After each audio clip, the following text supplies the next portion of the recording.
Good afternoon and welcome back to EduWeave Online Education Expo. We have another very interesting panel discussion happening right now.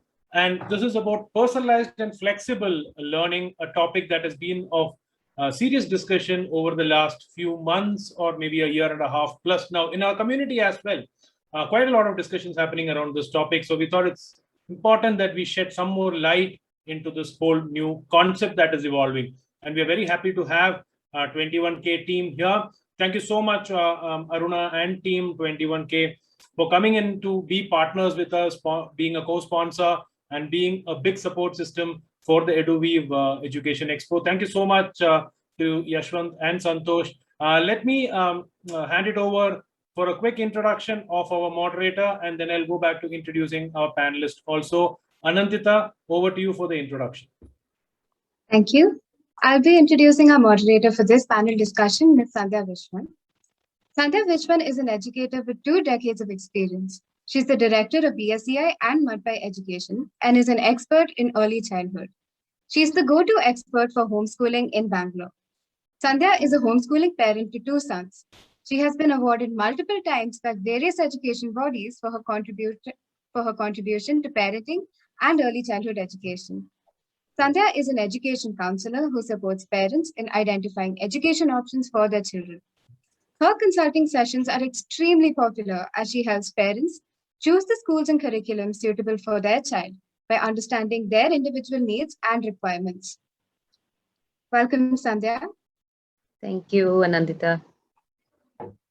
Let me now introduce the team 21K who's going to be with us for this panel discussion. So let me start off with the co-founder of 21K, Yashwant Raj. Yashwant is a co-founder and managing director of Straight Gum EduServe Private Limited, India's leading education management company. Since 2009, they offer project management services for the establishment and management of new preschools, K-12 schools, colleges, and universities in India.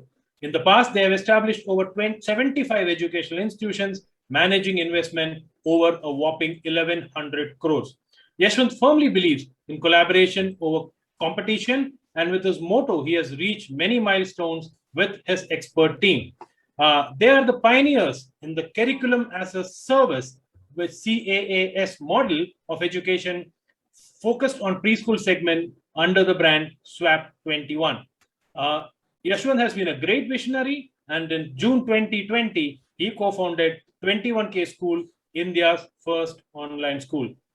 It gives him an opportunity to offer quality education across the country, overcoming the challenges of access, equality, and even affordability.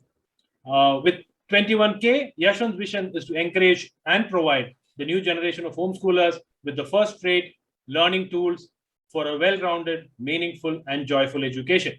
Yashwant has completed his MBA in Education Management from the University of Southampton, England, and has worked for 6 years with the Jain Group of institutions before embarking on his entrepreneurial journey. Yashwant, a big thanks from our side for supporting us in this whole initiative.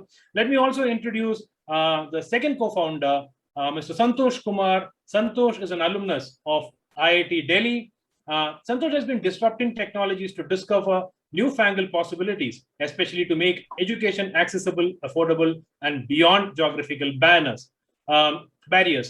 This happened after he saw his fellow batchmates in IIT could not make it to good companies because of the lack of exposure, as they came from small towns, even though they were smarter. He decided a change needs to come in the paradigm shift, and he has been orchestrating his. His first venture in education is 21K School, India's first online school coveted international with international affiliations. Santosh is a passionate traveler and a firm believer in the ability of technology to transform the quality of life. An avid reader and visionary, he's an innate ability to connect the dots to foresee the hidden potential in every promising idea.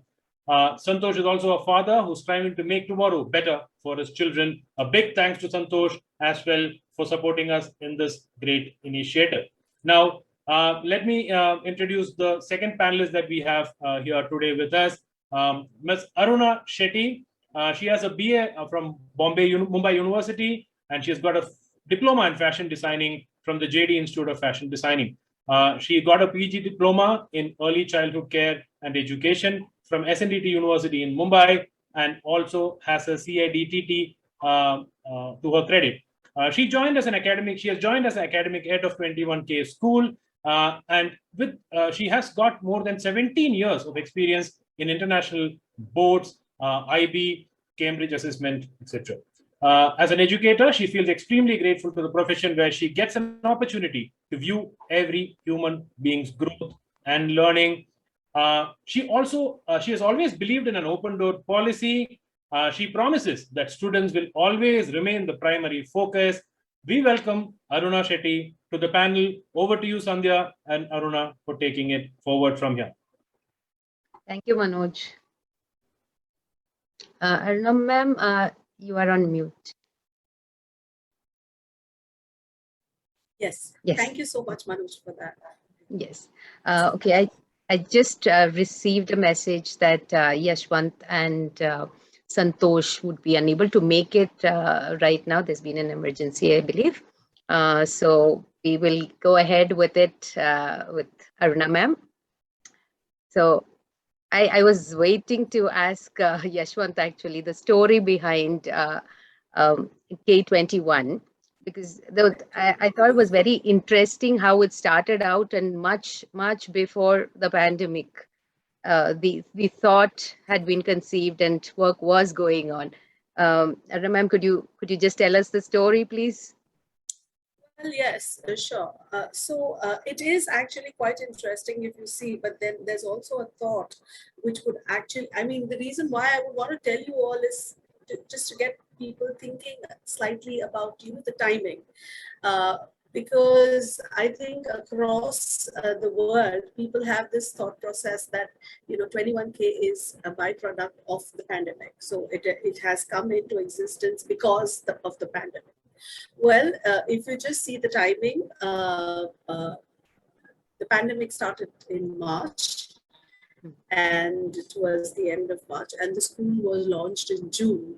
And I think everybody would kind of agree with me that it takes more than just 3-4 months to start a full-fledged school, with its curriculum and the staff and, the operations and everything in place. And considering this is the first of its kind, of course, to have a very robust technological team was also, very important. So, of course, having said that, Mr. Yashwant, Mr. Santosh, Mr. Joshi, and Mr. Dinesh, who are the 4 founders of 21K, started off thinking, with this idea of actually service education to the students across the country. So I think this was a vision which kind of bond all these 4 gentlemen together, because somewhere they shared this common thought process. And it wasn't just about setting up a school. It was not about competing with the physical schools. It was about just providing quality education and happy classroom environment to students in all the corners of the country. And with that little idea, I think with each of them realizing their strength and and their experience in the different fields, got them together and thus came about 21K. And of course, we did start off with a very modest number. We had around 300 plus students in the first year.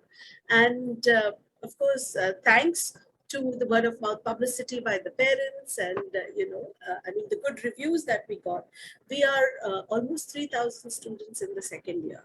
So I think this vision actually reached out, because what we do at 21K is not only about teaching students. Now, there are so many schools that have gone online. So I think this was not the only benchmark, for parents to even judge, to compare. So when they experienced the other online schools, and then they saw what we were doing here with, of course, the fee structure was also extremely flexible and affordable in the current, in the scenario where the pandemic hit us. It became a very affordable, flexible, and a choice to make, a very easy choice to make, because it was there for us. And then the results were just there for them to see. And thus this, the whole idea of just providing this quality education came to light. Yeah. Yeah. So yes, we run the group Bangalore Schools, which is a large group. We have 57,000 members now. And we did a few months ago, quite a few, I think maybe a year ago, we had a lot of queries on 21K and, how it is. And there are quite a few parents in our group who have opted for 21K, and they have given their reviews, of course. But we get only the parents' version of it. And I think because you have 3 different kinds of programs, it's very interesting, because in Bangalore, I see that parents have a choice and many of them are aware of the various boards. But I'd like to ask you, because it's the first that I have heard in India, an American board. The other 2 that 21K has is quite popular here. We will get to that as well. But I would like to start, if you could just tell us a little more about the American program that 21K offers. Well, yes, we, like I said, last year we started only with the Indian school. And then we moved on into starting the American and with the British curriculum. So the whole idea of starting the Americans came up with, the connection that we established with K-12, again, which is one of the biggest educational service providers across the globe. They I think are having a presence in over 50,000 countries. And K-12, also the platform in terms of, it is so skill-based. And in India, since there are very few, schools that offer the American curriculum, it was quite a challenge for us to reach out to, the parents in terms of understanding why American curriculum should be a choice. Yeah. Of course, the whole idea was, it kind of set in with parents who probably would want their students to go into the unis later on, after the K-12. So, so having, kind of set up this affiliation, it became easier for us to launch this program, wherein currently we are running the program from KG2 to grade 8 in the synchronous setup. And from the diploma programs, we have it in the asynchronous setup, where they have supported directly from Pride, and it is affiliated with Pagya University, so it is a very recognized certification as well for students who either may want to access or who may want to further go into universities ahead, or they may want to join the universities here. So so all of the entire K-12 program is available for students in terms of accessing. We are also having the dual diploma program, which supports the students in the Indian schools who are following any other board to parallelly do this kind of evaluation where they get their scores, they get their credits, and it takes them 3 years, 4 years actually, from grade 9 to grade 12 to achieve those credits. And once they achieve those credits at a pacing, then they get admissions into the universities directly, which kind of makes it easier for them when they have to escape, all the steps of doing the SATs and all of that. So that whole transition into universities makes it easier for students by adopting the dual diploma program also. So that, in a nutshell, is what the American curriculum is all about. Okay, so that's interesting. Let me just try to get this right, if I've understood this right. So a student who is, one of the options is a student doing an Indian program can do the American program in high school alongside and get credits and the certification for both the Indian program as well as the American curriculum or the American certification, which makes it seem like the child was or the student was in the US and taken all those assessments, makes it easier to get to universities in the US. Am I right? That's correct. That's correct. Wow. Okay. I think the homeschoolers would be quite interested with this option. Or alternatively, one can choose to take only the American curriculum and finish off with the That's correct. certification. Perfect. Okay. So the whole idea is to get, the 21 to 23 credits. So once you achieve that credit score, then that I think it kind of makes you eligible to get into the universities. Okay. And at present, it is up to grade 8 that you have, and will be increasing. Yes, in the synchronous model. Yes. Oh, okay, great. Okay, so the second international curriculum that you offer would be the British curriculum, and though Cambridge is the most popular one in India, I'm aware. Y'all are going with the Pearson group, the Edexcel. Yes, we have taken an Excel affiliation for the British school for the coming year. This year, we were following the British curriculum as is, in terms of it just being skill-based, and so we kind of designed the curriculum along the framework that we acquired. And we have then, for the next year, of course, taken the accreditation of Edexcel. But this year, again, so next year it is a K-12 accreditation. So we will be a full-fledged school. For this year, we have from kindergarten to grade 5. And then we are offering from grade 6 to 10 with the NISAI, which is again one of the 4 companies which is affiliated with Cambridge. So our students who will be joining the NISAI for grade 6 to 12 will also get their Cambridge certification when they appear for their either IGCSE assessments or their A-levels. Okay, and the assessments would have to be taken through an affiliated or registered IGCSE school? Yes, yes, yes. yes, Okay, yes. Okay. So that we will help the students, of course, get into the schools, nearby schools with Cambridge.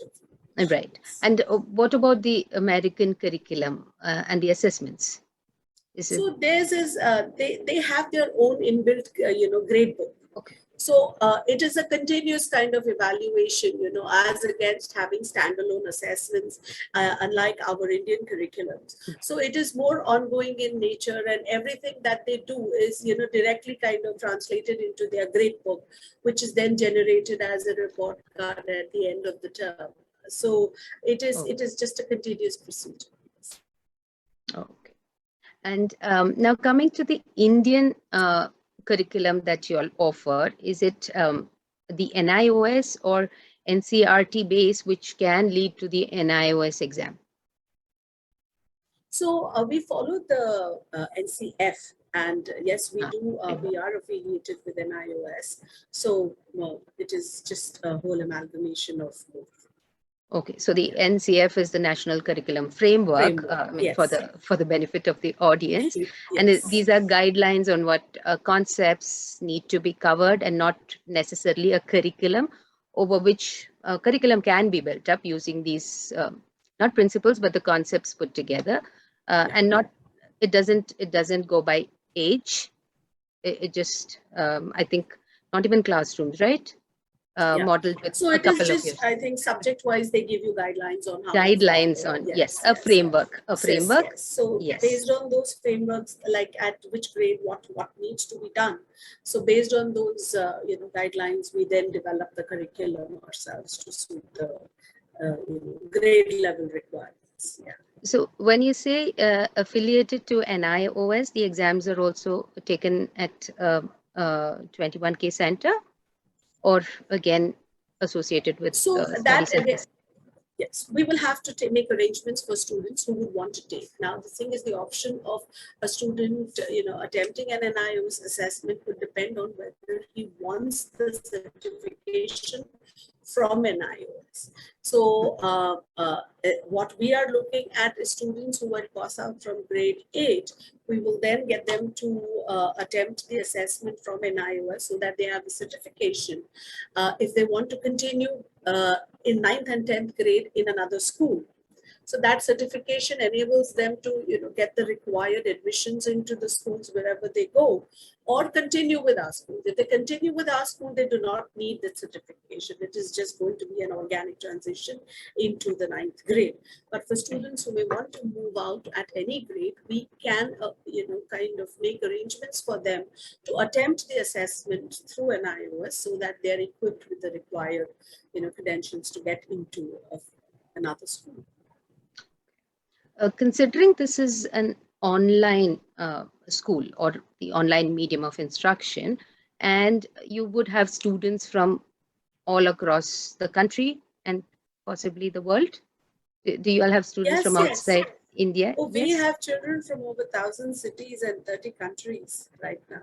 Okay. So it really has a global presence right now. Great.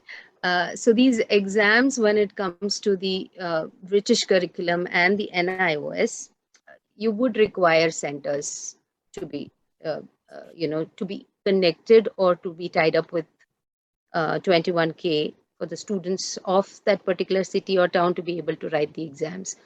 Would you all be facilitating that?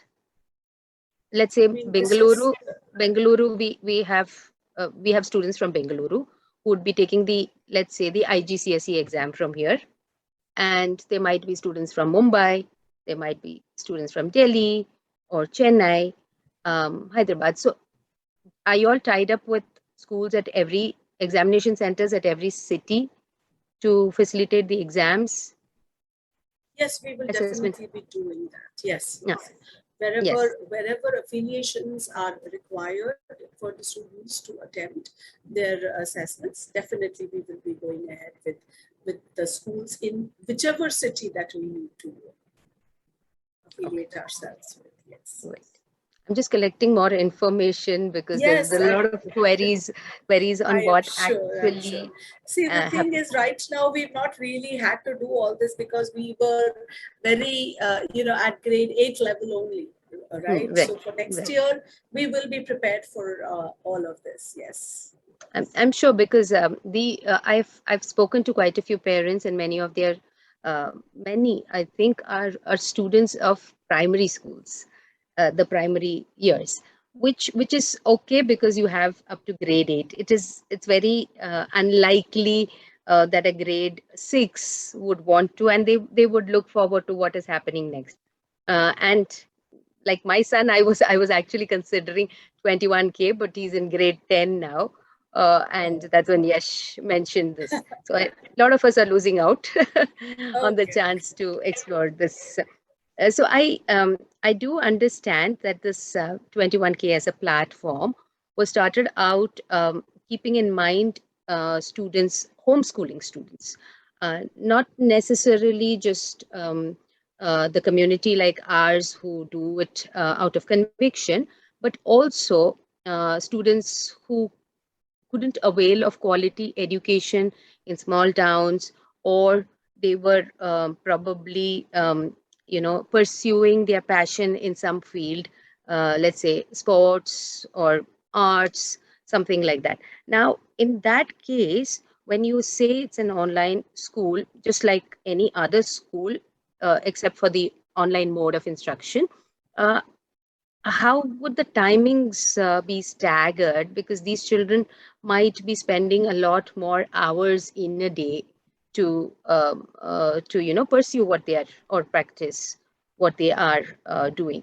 So regular school timings will not be helpful for them. Is this flexible enough or customized 21K's platform?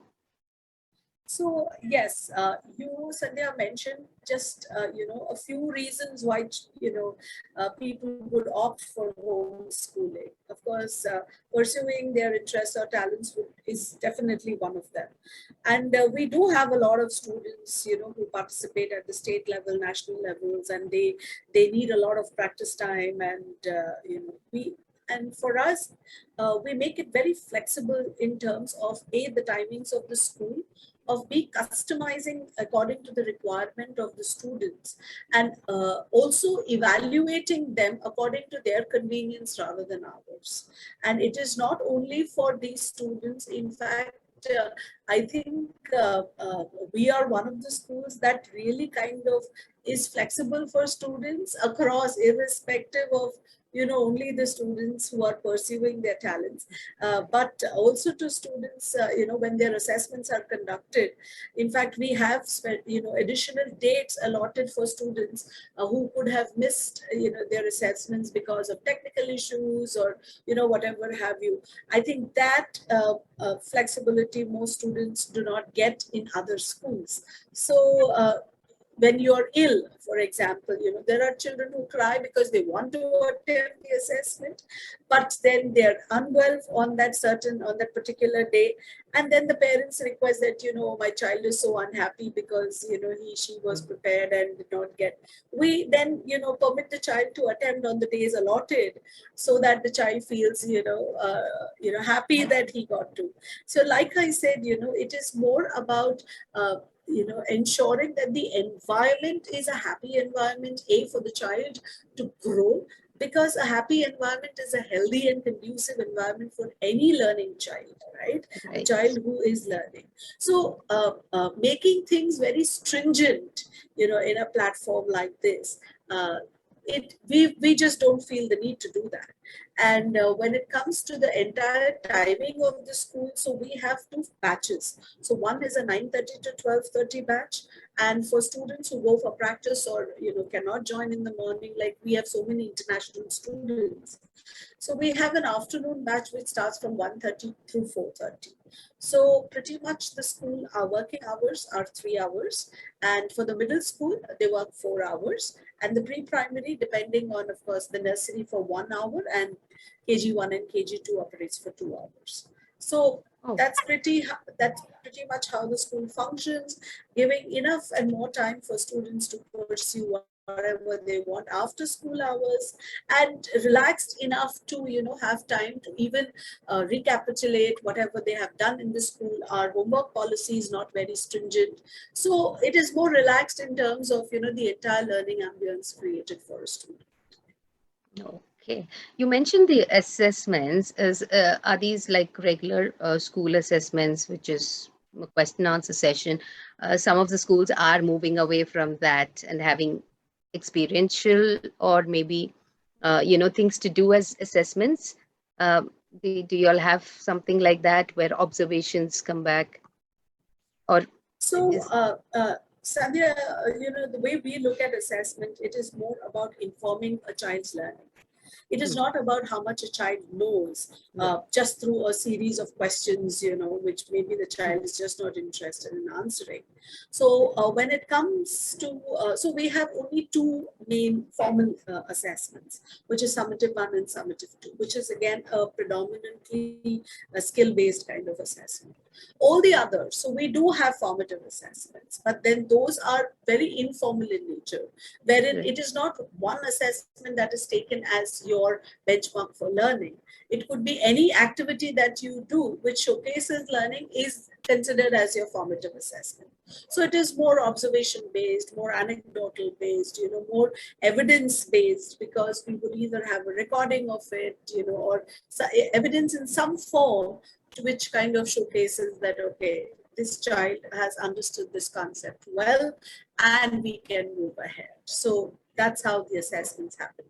Okay, which is actually the purpose of formative assessments. Unfortunately, many of the schools in India tend to just rename the term exams as summative and the unit tests as, you know, the formative Exactly. exams. And Santosh and Yash were very clear, you know, they said, let us take away the pressure of the word exams from the students. You know. So we all believed in that. And, you know, because we believed in that, it became very easy for us to work towards it. Because, see, there is no point. The parents are pressurized, the children are pressurized. Of course, I'm not saying in the second year we have achieved 100% success. There still are a few parents who are, you know, they still kind of are a little stressed when it comes to the assessment time, that period. But then when they see the nature, the you know, the way the assessment is kind of, you know, prepared or designed, then, you know, they're feeling that, okay, this is all about a child's thinking skills. You know, it is so skill based that the whole purpose of them rote learning is just not needed, and we are very sure, Sandhya, that it is, of course, going to take some time for all the parents. Of course, tomorrow we are going to grow as a school, and we will have a larger challenge at our hands, where it means educating and changing the mindset, and making it more growth oriented. But then, yeah, I mean, see, everything takes time. But True. we are extremely, kind of patient, and we know that we will get there. And over a period of time, instead of us talking, we would rather let our work, do the talking. When they see the change in their children, who become, they start questioning the world around them. So at the end of the day, that is what we are aiming. That the children, they should be showcasing all the skills that they have, kind of developed. So that, I think that is going to take time, right? Yes, and it's not, it is a slow process, and we as a generation, I think, are conditioned because of the board exams to kind of bring it down and stagger it all the way down. However, the interesting part is that 21K, the programs that you offer do not require rote learning. In fact, the assessments of a UK curriculum as well as the US curriculum require a different kind of assessment rather than the question answers that we are used to. For that matter, even I think the NIOS does give the freedom and flexibility. It is only when the exams come in, you know what the content is, but you are free to impart it in a way or learn the way that is, whatever is suitable to you. There are children who I know who work better with learning and then applying, and for them that structure is required to teach them the concepts, and then they apply it. I mean, I'm not talking about pressure per se. They know that the assessment is different, but how they understand is different. Exactly. While other children, there are children who apply first and then they learn the concepts. It's easy to connect the dots for them once they start doing something and then work backwards. So it's interesting that 21K can cater to all sorts of learners per se, as per their need and requirement, because it's customized. At least timings are there. Your assessments are not direct question answer sessions. On that note, I've also wanted to ask, which is a very common question that many parents have in mind. Do you have homework? What is homework? They are at home now, so what is homework? So what is homework? Everything is homework only. Whether it is schoolwork, also it is done at home. Right. See, a mindset, a very typical mindset of parents is homework should be given to engage the students long enough to keep them out of their hair. So the objective of homework is not really perceived as, the child learning. Now, that homework becomes completely pointless where there is no learning. It has to be, whatever work they do, there has to be some outcome to it. And we do not believe in doing anything that does not have a very serious outcome. Now, homework is definitely given. We do assign home assignments, but they are more skill-based, where the students are expected to conduct some research, they're expected to read some things. There might be some kind of concepts through worksheets, which may be, recapitulation of what they have done. But then we do not give them like 10 pages and 20 pages. It is again staggered. We do not give, all the subject teachers may not give the home connections on the same day. So we kind of, stagger it across the week. The intention is not for students to, they come to school from 9:30 through 10:30 and then 12:30, and then, the entire evening they're only sitting and doing homework. The whole purpose of, giving homework is lost. So I think it is more about enjoying learning and, what we do and what we give to students to make the experience of working from home also an enjoyable experience for them, enough for them to want to do it versus have to do it. You know, Right. and parents Right. take great pleasure, no, in telling them, you have homework, complete your homework. So we just want to take that and not give parents that pleasure. Yeah. But in the at the same time, we want to educate the parents into understanding the nature of the homework and supporting the children in, see, researching, for example. So the research can be the whole evening, right? The child can just read so much on different topics and do so many fun things. We keep sending links, we keep sending activities, you know, which the children can do and play and still learn. It's not necessarily pen and paper. Yeah. So they become responsible for their own learning as well. Exactly. It has to Right. be that way. It has Oh, to. this brings me to another question. Any system, any educational system is actually dependent on one of the main stakeholders, the teachers or the facilitators. Now, how, considering that you would be having so many batches and so many students from different parts of the world, and the kind of education that you all envision to be imparted online, which is not easy. We have teachers who are used to being offline and a regular way of teaching. How does 21K, what about the teachers? How do you hire them? How do you train them? um, that's a whole lot of hours that the teacher is also working, but that training is very important, especially now that it's online. Even schools are struggling and it's a big challenge. So teacher training, I think, would be a question Definitely. that's there, the quality of the teachers, and Definitely. Definitely. how do you ensure that it's maintained across all our teachers? See, for us, we believe that, I mean, our teachers would be the reason why, the outcome of our achievement. And implementing whatever our ideas are, right? Now, of course, the selection process is not easy. The selection process is rather intensive and comprehensive in our case. So they go through a series of interviews, and then the final interviews are taken by us, and the selection so far has happened that way. Of course, next year we're going to change the entire process. After that, we induct them into understanding the school in itself, because for many of them, while they may have been teaching online for a year and a half, this becomes a completely different ball game in terms of understanding how a full-fledged school works. So then, yes, we take them to the entire technical training in trying to understand the portal, the LMS, all the different apps that we use, whether it is the tools of Zoom, what else. So they go through a training program to understand the portal and whatever all the technological aspects of the school. And then we have after that day that they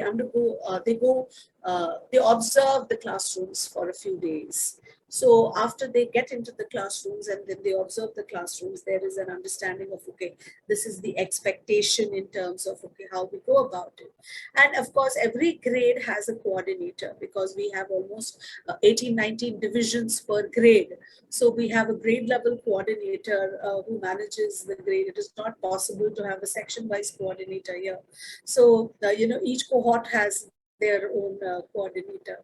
And then we have, a series of observations for the teachers. So right from, the observations are, a mandate in terms of we receive feedback in, right from a teacher's understanding of the tech tools, to understanding the usage of LMS, to understanding class management skills. So all these areas are observed, one by one. And once that is done, there is a reporting mechanism that, okay, so these are the number of teachers. So it is all data driven in the sense. So there we analyze that, okay, every teacher has to be observed a minimum of twice in a month.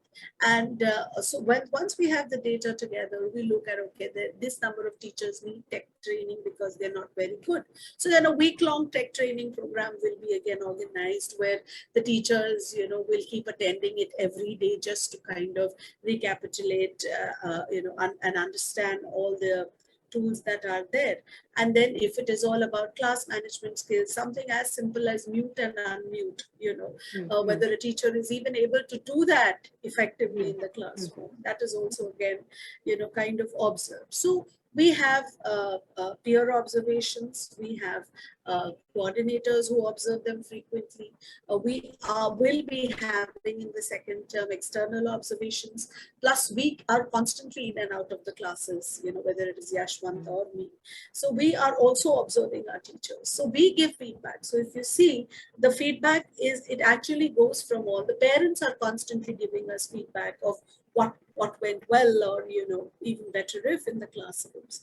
So we take feedback from students in terms of through reflection and exit tickets. So that also gives us an idea of whether the children liked a classroom or did not like the classroom. So we have a very solid practice of reflecting on our teaching, our day, our practices, so that we always strive towards the areas that need to be worked on, whether it is at an individual level or a team level.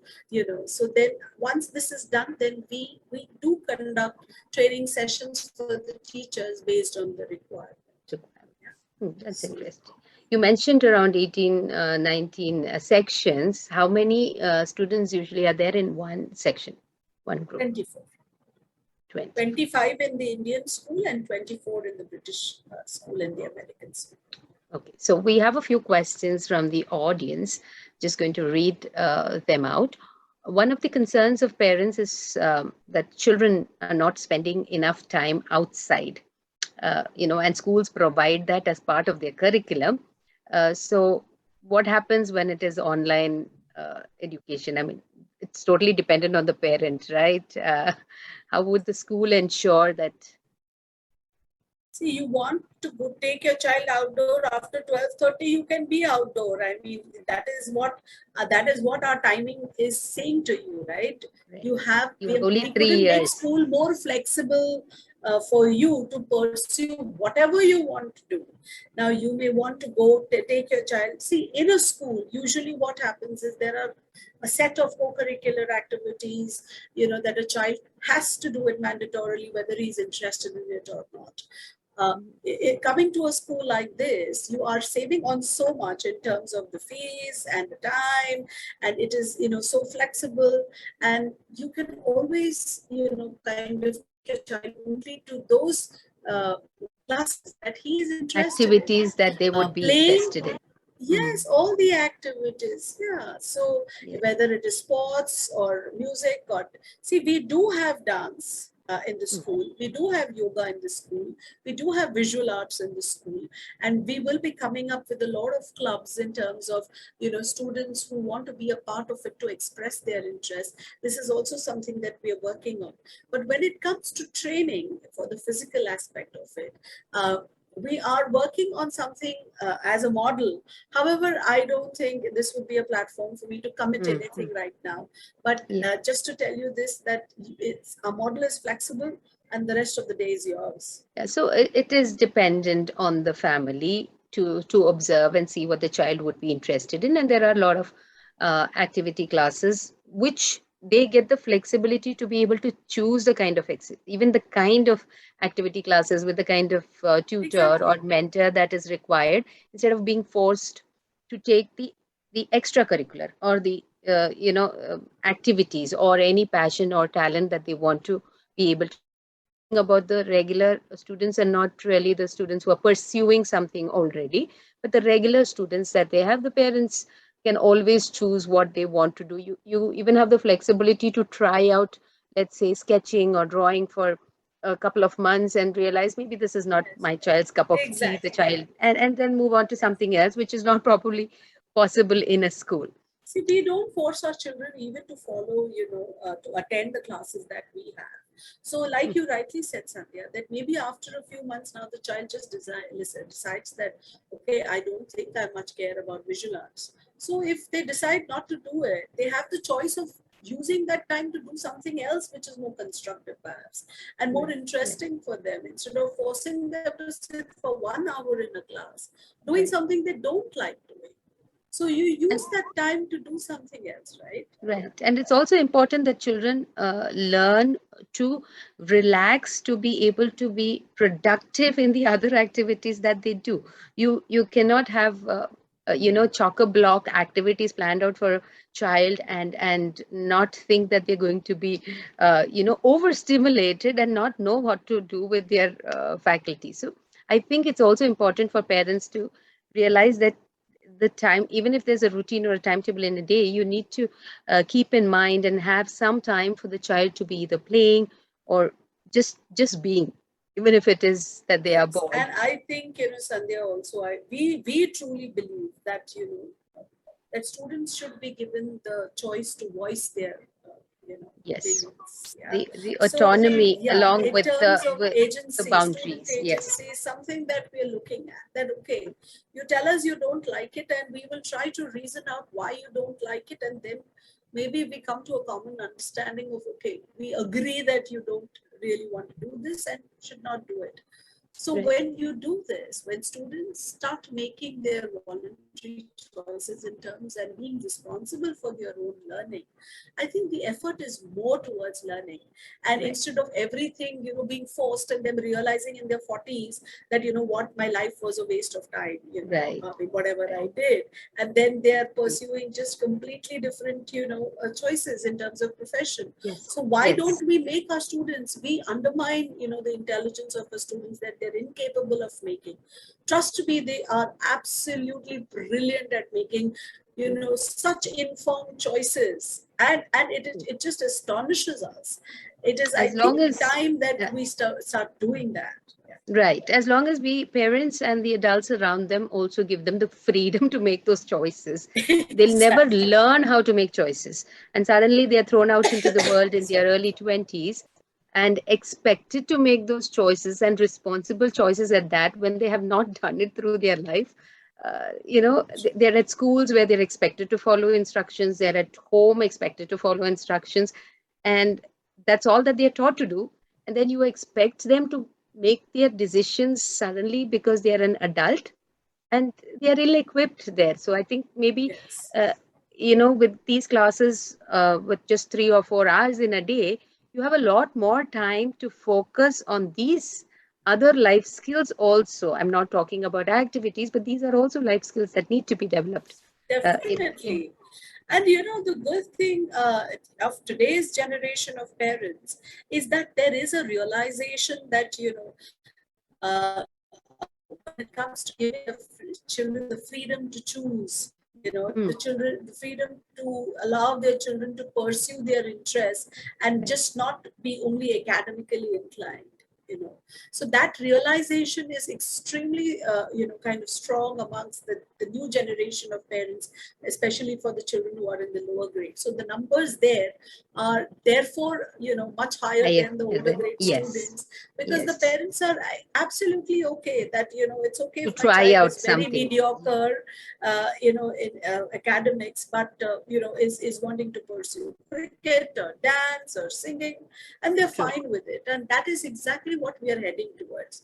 Therefore, the change in the NEP, right? So I think that realization is setting into our country, albeit a little late. Yes. But Yes. then the international standards and practices are reflecting now even in our NEP, which is such a positive. We had a session yesterday on the NEP, and it was very interesting that we're trying to retain the Indian culture and take the best practices or guidelines to be able to make Indian students of the present day as global citizens.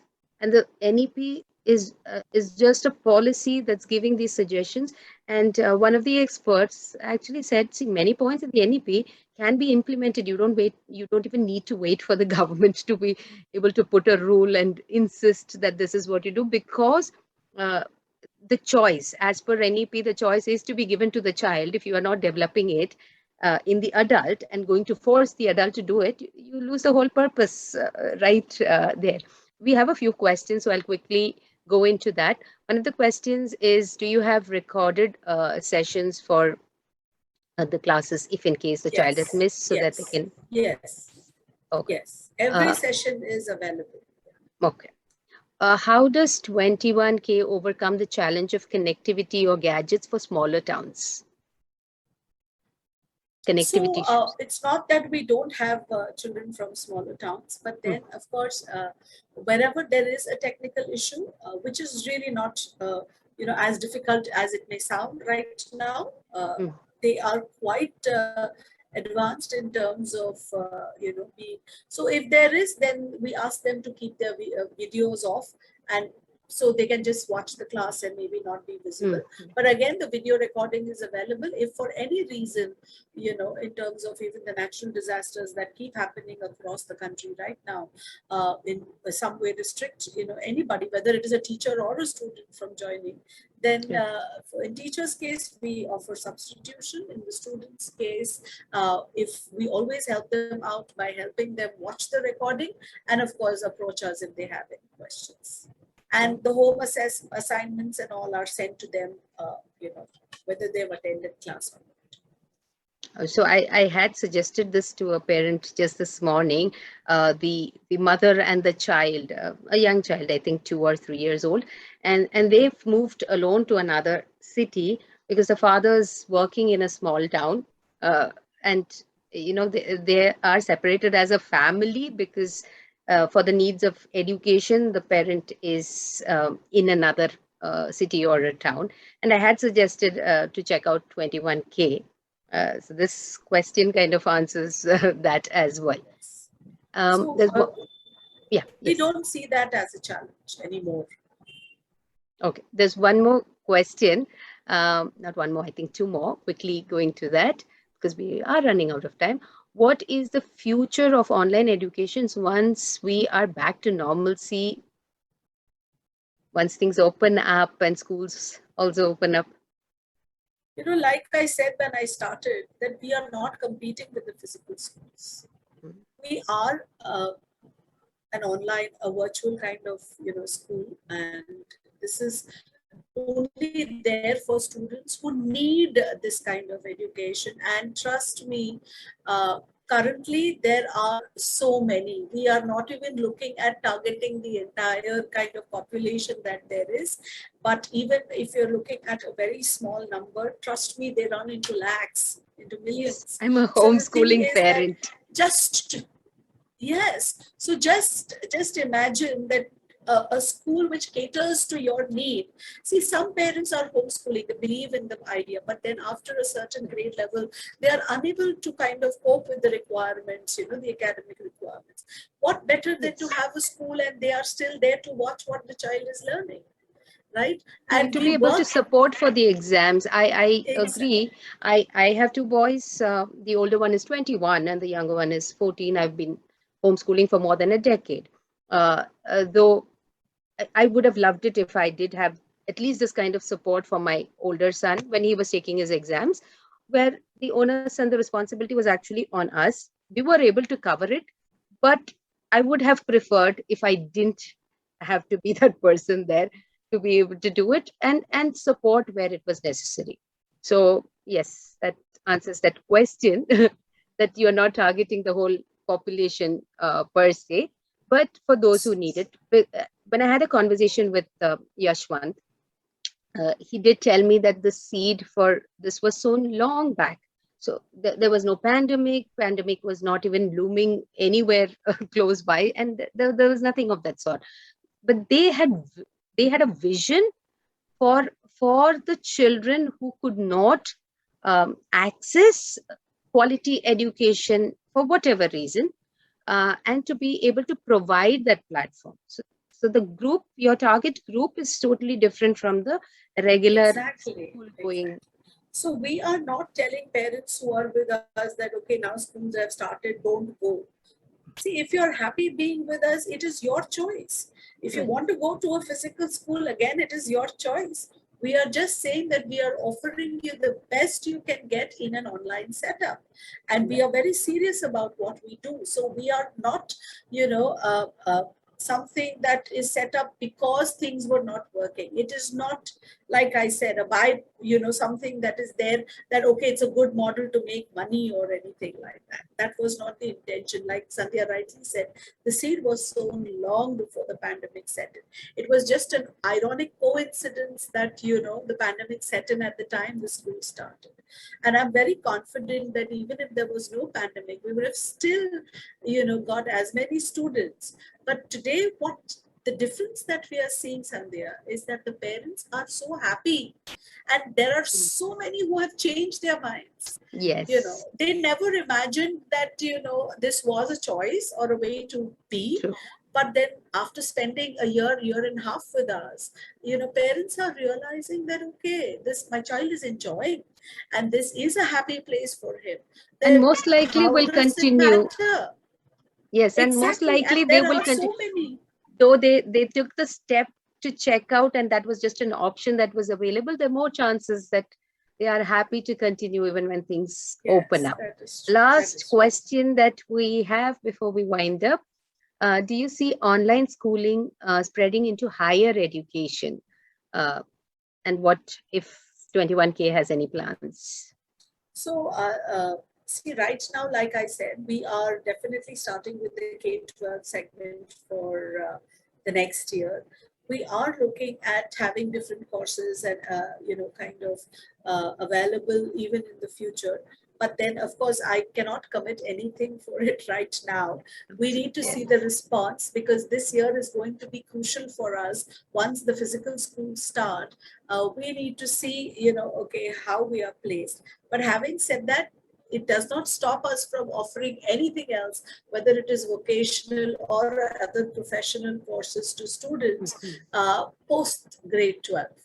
So we will be even looking or contemplating and considering all of those for the future years. But our immediate, when we look at it, we are definitely having the K-12 segment for the next year. K-12 is the priority as of now, and there is a possibility of exploring other courses when it comes to that. And with that, we are end of our time. But I had a lovely conversation with you, Aruna ma'am, and understood what the programs are about. And I can see the passion that you all bring into the programs and how you are evolving it to be suiting all your students. I've seen the same passion in Mr. Yashwant as well. And that's what got me interested. I have heard about other online programs as well.